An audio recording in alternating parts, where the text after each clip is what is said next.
বন্ধুরা ফিরে এসেছি ঘূর্ণিঝড় রিমালের আরও একটি নতুন আপডেট নিয়ে। ইতিমধ্যেই গতিপথ পরিবর্তন করে ক্রমশ শক্তিশালী রূপ নিয়ে উপকূলের দিকেই এগিয়ে চলছে ঘূর্ণিঝড় রিমাল।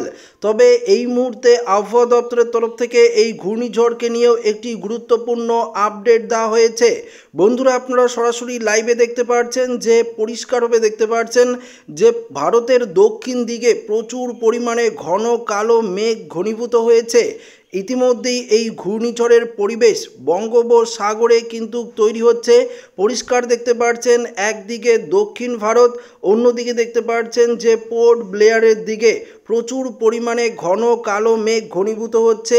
তো বুঝতেই পারছেন যে ঘূর্ণিঝড়ের পরিবেশ আস্তে আস্তে কিন্তু তৈরি হচ্ছে এবং বঙ্গোপসাগরে আগামী 2 থেকে 3 দিনের মধ্যেই ঘূর্ণাবর্ত তৈরি হবে, যা শক্তিশালী রূপ নিয়ে ঘূর্ণিঝড় রিমালে পরিণত হবে।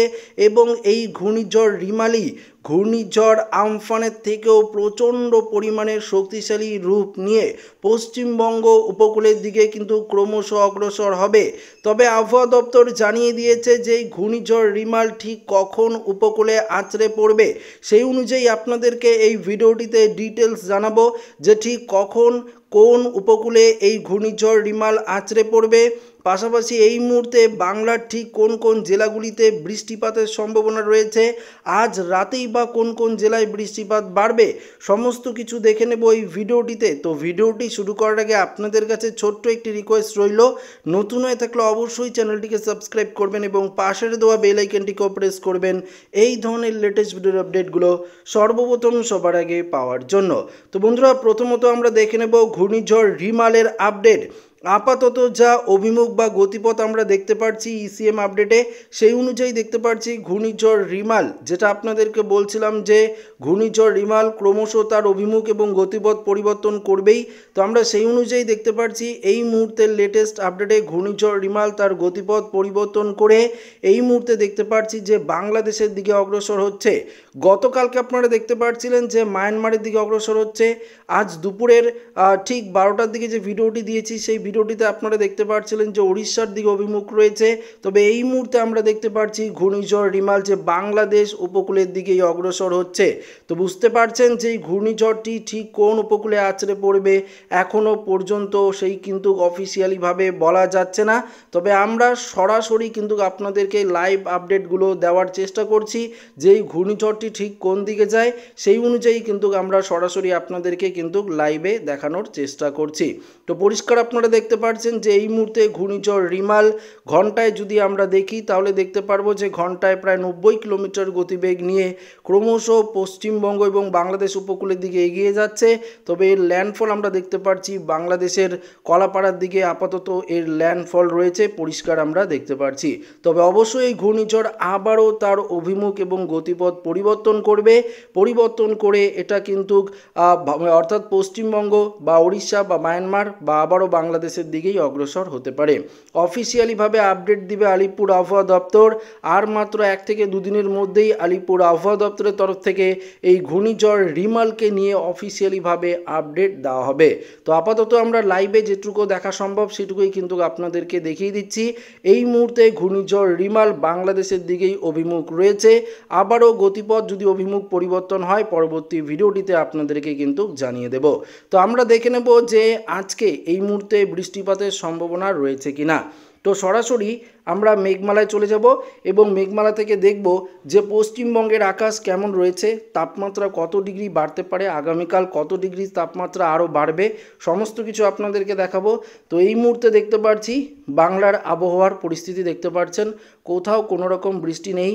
রাতের দিকেও যদি দেখি, রাতের দিকেও সেভাবে আমরা বৃষ্টিপাতের কোনো রকম পরিবেশ দেখতে পাচ্ছি না দক্ষিণবঙ্গে। তবে উত্তরবঙ্গের দিকে কিছুটা রাতের দিকে বৃষ্টিপাত হতে পারে, অর্থাৎ আলিপুরদুয়ার, জলপাইগুড়ি এবং কোচবিহারের দিকে রাতের দিকে বজ্র বিদ্যুৎ সহ ভারী বৃষ্টি হতে পারে।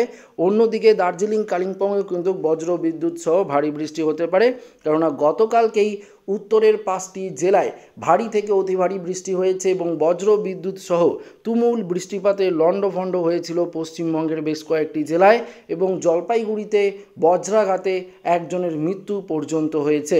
পাশাপাশি অসমে দেখতে পাচ্ছেন তেজপুর, জোরহাট, ডিব্রুগড়, ডিমাপুর, হোজাই এই সাইডেও কিন্তু এই মুহূর্তে আমরা দেখতে পাচ্ছি কিছুটা বৃষ্টিপাতের অ্যালার্ট রয়েছে। তবে আমরা দেখতে পাচ্ছি বাংলাদেশের দিকে সেভাবে বৃষ্টিপাতের কোনো সতর্কতা নেই, এমনকি ত্রিপুরাতেও কোনো রকম বৃষ্টিপাতের অ্যালার্ট আজকে নেই। আগামীকালও কিন্তু একই রকম পরিস্থিতি থাকছে। তবে আগামীকাল আমরা দেখতে পাচ্ছি দক্ষিণবঙ্গের হালকা কয়েকটি জেলায় বৃষ্টিপাত হতে পারে। বিশেষ করে যদি দেখি তাহলে দেখতে পারবো ঝাড়গ্রাম, চাকুলিয়া থেকে শুরু করে দিকে গোয়ালতর, চন্দ্রকোনা, আরামবাগ, কলকাতা সংলগ্ন বেশ কয়েকটি জায়গায় হালকা পশলা বৃষ্টি কিন্তু আগামীকাল হতে পারে। তবে আগামীকাল বৃষ্টি না হলেও সেই বৃষ্টি কিন্তু রবিবার 19 তারিখে আমরা দেখতে পারবো আরও কিছুটা শক্তিশালী রূপ নিবে এবং একটু ভারী লেভেলের বৃষ্টিপাত রবিবার হতে পারে। সোমবার থেকে আরও ভারী লেভেলের বৃষ্টি সঙ্গে বজ্র বিদ্যুতের অ্যালার্ট রয়েছে কলকাতা সংলগ্ন বেশ কয়েকটি জেলা। দেখতে পাচ্ছেন যে রেড অ্যালার্ট রয়েছে সোমবার দিন, বিশেষ করে কৃষ্ণনগর, শান্তিপুর, চাকদা, এদিকে বনগাঁ থেকে শুরু করে পান্ডুয়া থেকে শুরু করে দেখতে পাচ্ছি কাঁচরাপাড়া, চন্দ্রনগর, এদিকে হাবড়া থেকে শুরু করে দেখতে পাচ্ছেন ব্যারাকপুর, কলকাতা, খড়দা থেকে শুরু করে হাওড়া, হুগলি থেকে শুরু করে দক্ষিণ 24 পরগনার বেশ কয়েকটি জায়গায় আমরা দেখতে পাচ্ছি বজ্র বিদ্যুৎ সহ বৃষ্টি। অন্যদিকে বাংলাদেশে তো বৃষ্টিপাতের অ্যালার্ট রয়েছে সাতক্ষীরা, খুলনা, লালগোড়া, যশোর, এদিকে ফরিদগঞ্জ, শ্যামনগর, পিরোজপুর, পাবনা, নাগেরপুর, ঢাকা, ফরিদপুর, এদিকে মাদারীপুর থেকে শুরু করে দেখতে পাচ্ছেন এদিকেও কিন্তু বৃষ্টিপাতের অ্যালার্ট রয়েছে সোমবার। তো সোমবার থেকে বৃষ্টিপাতের সম্ভাবনা সবথেকে বেশি রয়েছে পশ্চিমবঙ্গের দক্ষিণের জেলা। পাশাপাশি মঙ্গলবার 21 তারিখেও বৃষ্টিপাতের সম্ভাবনা, কেননা 20 তারিখ থেকেই কিন্তু বঙ্গোপসাগরে সেই ঘূর্ণাবর্তটি তৈরি হবে ঘূর্ণিঝড় রিমালের, যেটি 21 তারিখ এবং 22 তারিখ নাগাদ কিছুটা শক্তিশালী রূপ নেবে এবং পরবর্তীতে 23 থেকে 24 তারিখ নাগাদ কিন্তু আরও শক্তিশালী রূপ নিয়ে 25 তারিখে কিন্তু উপকূলে ল্যান্ডফল করতে পারে। তবে আপাতত যেটা আপডেট আমরা দেখতে পারলাম যে বাংলাদেশের দিকে এর অভিমুখ রয়েছে। আগের ভিডিওটিতে দেখতে পাচ্ছিলেন যে উড়িষ্যার দিকে রয়েছে, তবে এখন আবার গতিপথ পরিবর্তন হয়েছে, যেটা দেখাচ্ছে বাংলাদেশের দিকে অভিমুখ রয়েছে। তবে বলা মুশকিল, কেননা এখনও 25 থেকে 26 তারিখ আসতে দেরি রয়েছে। এই ঘূর্ণিঝড় ক্রমশ তার গতিপথ এবং অভিমুখ কিন্তু পরিবর্তন করতেই থাকবে। তো বুঝতেই পারছেন 20 তারিখ থেকে বৃষ্টিপাতের সম্ভাবনা থাকছে। আজও উত্তরবঙ্গে কিছুটা বৃষ্টিপাত এবং অসমে কিন্তু কিছুটা বৃষ্টিপাতের অ্যালার্ট রয়েছে। এবার দেখে নেব তাপমাত্রা কোথায় কত ডিগ্রি সেলসিয়াস রয়েছে। তো সরাসরি আমরা তাপমাত্রায় চলে গেলাম এবং দেখে নেব কোন কোন জায়গায় কত ডিগ্রি সেলসিয়াস তাপমাত্রা। বিশেষ করে কলকাতায় দেখতে পাচ্ছেন 38, হাওড়া হুগলিতে 37, এদিকে পশ্চিম মেদিনীপুরের দিকে 39 থেকে 40, খড়গপুরে 40, ঝাড়গ্রাম, চাকুলিয়া দেখতে পাচ্ছেন 40, পুরুলিয়াতে 40 ডিগ্রি, বাঁকুড়াতে 41, বর্ধমানে দেখতে পাচ্ছেন 37, শান্তিপুর নদিয়ার দিকে 37 ডিগ্রি রয়েছে, মুর্শিদাবাদের দিকে দেখতে পাচ্ছি 40, বীরভূমের দিকে 42 ডিগ্রি। তো বুঝতেই পারছেন যে তাপমাত্রা কিন্তু আবারও বাড়ছে। আগামীকালকে প্রায় 45 ডিগ্রি সেলসিয়াসের তাপমাত্রা চলে যাবে এই জেলাগুলিতে, এমনটাই আবহাওয়া দপ্তরের পূর্বাভাস। সরাসরি উত্তরের মালদাতে 40 ডিগ্রি দেখতে পাচ্ছি, বালুরঘাট 37, দিনাজপুরের দিকে 38, কোচবিহারের দিকে দেখতে পারবো আমরা এই মুহূর্তে কোচবিহারের তাপমাত্রা দেখতে পাচ্ছি 37, আলিপুরদুয়ারে 37। তো বুঝতেই পারছেন দক্ষিণবঙ্গের মতনই তাপমাত্রা রয়েছে উত্তরবঙ্গে। তো ভয়ঙ্কর পরিস্থিতি উত্তরবঙ্গে রয়েছে। পাশাপাশি জলপাইগুড়িতে 37, শিলিগুড়ি থেকে শুরু করে দেখতে পাচ্ছি দার্জিলিংয়ের তাপমাত্রাও কিন্তু যথেষ্ট ঊর্ধ্বমুখী লক্ষ্য করতে পারছি। পাশাপাশি দেখতে পাচ্ছি অসমের গোয়ালপাড়া, গুয়াহাটি দেখতে পাচ্ছেন এদিকেও 35, 36, তেজপুরে রয়েছে। বাকি জায়গাগুলিতে তাপমাত্রা কম থাকবে কেননা বৃষ্টিপাতের সম্ভাবনা।